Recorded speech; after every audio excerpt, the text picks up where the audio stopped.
El día de hoy hablaremos de bloqueos auriculoventriculares. ¿Cuáles son las características electrocardiográficas para el diagnóstico de cada uno de estos bloqueos?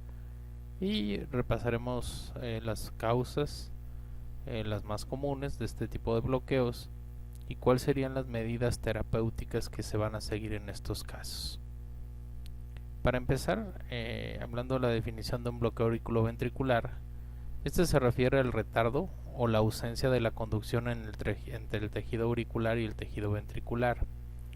Generalmente la causa más común es una alteración a nivel del nodo auriculoventricular, aunque también en algunas otras ocasiones se va a dar por alteraciones a nivel del haz de His. Esto también puede provocar un bloqueo auriculoventricular. Empezando con el bloqueo auriculoventricular de primer grado, el dato electrocardiográfico fundamental es el intervalo PR prolongado, el cual va a ser mayor de 0.20 segundos. Esto sucede en los adultos. En los niños se puede considerar un bloqueo auriculoventricular de primer grado cuando el PR es mayor de 0.18 segundos. En presencia de taquicardia sinusal, o sea, frecuencia arriba de 100 latidos por minuto, se puede diagnosticar un bloqueo auriculoventricular de primer grado con un intervalo PR mayor de 0.18 segundos. Aquí vemos un trazo donde hay que recordar que el PR se mide desde el inicio de la onda P. Desde donde inicia la onda P, desde este punto, hasta donde inicia el QRS, es la manera en que vamos a medir el PR.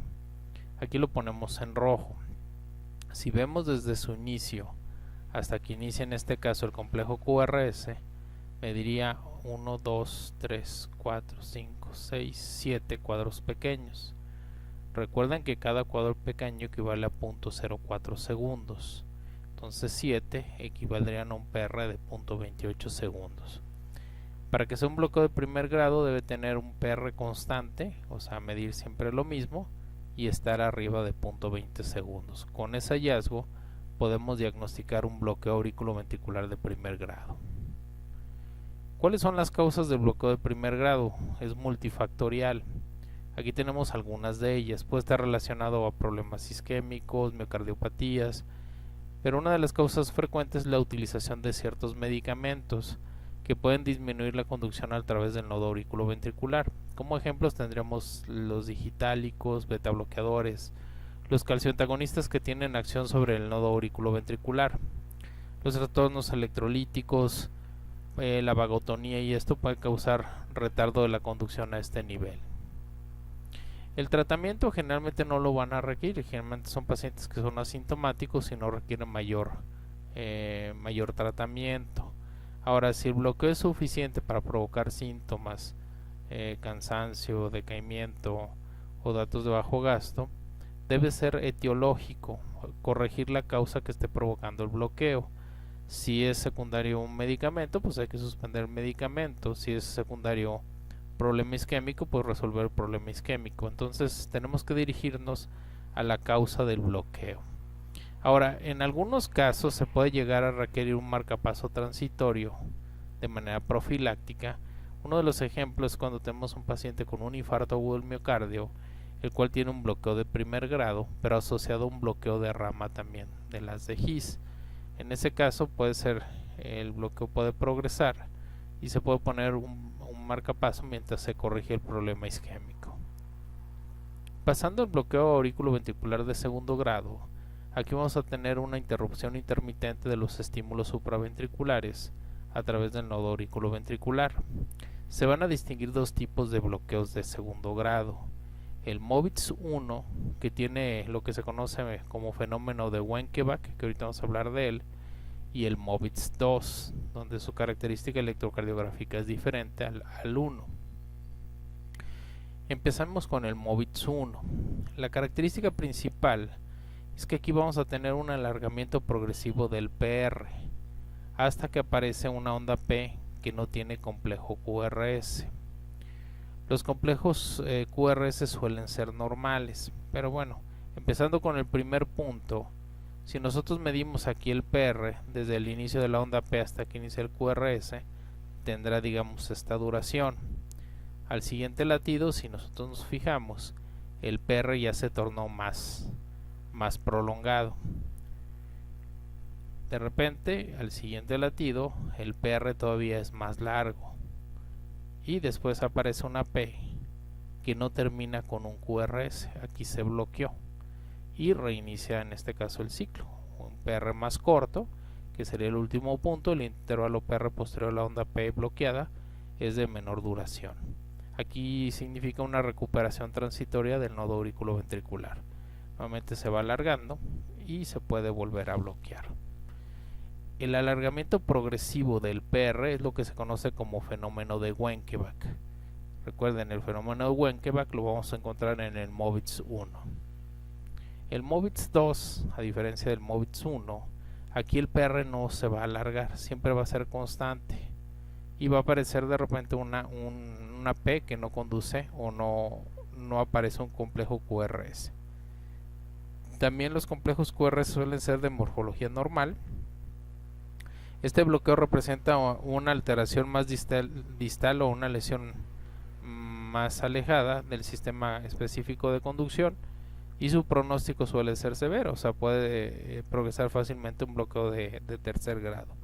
Aquí tenemos el ejemplo, medimos el PR, el siguiente mide lo mismo, una P que no tiene QRS, otra vez igual, en este caso una P que no tiene QRS. Entonces aquí no vamos a ver el alargamiento del PR, el PR siempre va a ser constante. Las causas de bloqueo de segundo grado pueden ser también múltiples. Aquí tenemos algunas de ellas: cardiopatía isquémica, infartos, miocardiopatías, miocarditis, intoxicación por medicamentos. Nuevamente volvemos a hablar de medicamentos que tienen un efecto sobre la conducción del nodo auriculoventricular. Se ponen algunas de las causas, no son las únicas, pero digamos serían de las más frecuentes. El tratamiento del bloqueo auriculoventricular de segundo grado se puede dividir según el tipo que sea. El Movitz 1, si tiene frecuencias cardíacas normales, se puede solamente mantener vigilancia. El paciente, si tiene vagotonía y tiende a desarrollar este tipo de bloqueo, suele desaparecer con el ejercicio. Si hay datos de bajo gasto o datos de hipotensión, bradicardia en un paciente con infarto y este bloqueo, se puede administrar atropina. Si tenemos un Movitz 2, este puede progresar fácilmente un bloqueo completo. Tienen pobre respuesta a la atropina. Entonces aquí puede requerir un marcapaso transitorio si tenemos alguna patología que pueda ser reversible, o un marcapaso definitivo. El bloqueo de tercer grado es un bloqueo completo a nivel del nodo auriculoventricular, en donde ningún estímulo auricular va a lograr pasar hacia los ventrículos. Entonces cada porción, o sea, las aurículas van a tomar su ritmo y los ventrículos van a tener que desarrollar su propio ritmo. Entonces las aurículas van a tener una frecuencia mayor que los ventrículos, van a latir a su frecuencia normal. Recuerden que la frecuencia normal va de 60 a 100 latidos por minuto. Y los ventrículos van a desarrollar un ritmo propio que se conoce como ritmo idioventricular, en donde la frecuencia oscila entre 20 a 40 latidos por minuto. Al momento de nosotros ver un electrocardiograma relacionado con un bloqueo de tercer grado, este se va a diagnosticar de la siguiente manera. Hay algo que se conoce como disociación auriculoventricular, o sea que la onda P no está relacionada con el QRS, son totalmente independientes uno de otros. Vamos a encontrar, como la frecuencia auricular es más alta, un mayor número de ondas P que complejos QRS. Los intervalos o las distancias entre las ondas P van a ser regulares y los intervalos RR son regulares. Eso significa lo siguiente: si nosotros medimos la distancia entre una onda P, aquí estamos viendo una onda P, aquí vemos otra onda P, van a tener siempre la misma distancia. Si nosotros la medimos, de aquí a aquí iría esta onda P. Ahora, para nosotros medir o ver la otra onda P, trazaríamos otra línea y veríamos cómo aquí aparece una imagen que no vemos en estos complejos. Esto que ven ustedes aquí es la onda P, en este caso cayó después del QRS y antes de la onda T. Eso se refiere a la disociación auriculoventricular. La onda P no está relacionada con el QRS y puede caer en cualquier parte. Como volvemos a medir la distancia, aquí está la onda P, aquí está la otra onda P, La siguiente, si ustedes ven, cayó al mismo tiempo que la onda T. Si ustedes se fijan en la morfología de la onda T, vean cómo cambia la forma de la onda T, que se hace más ancha y cambia por la presencia de la onda P encimada. Seguimos midiendo, nuevamente una onda P, otra onda P, nuevamente aparece después del complejo QRS, como lo estamos viendo aquí, la onda P, ahí cayó nuevamente en la onda T y nuevamente una onda P. Y la distancia entre los QRS es constante también, ahí lo vemos, aquí mide lo mismo, pero si vemos, vamos a ver más ondas P que QRS, lo que se estaba señalando en la diapositiva. Las causas del bloqueo de tercer grado nos pueden hablar de infarto agudo del miocardio, puede ser por intoxicación también por medicamentos, miocarditis, pero la causa más común son problemas degenerativos del nodo auriculoventricular.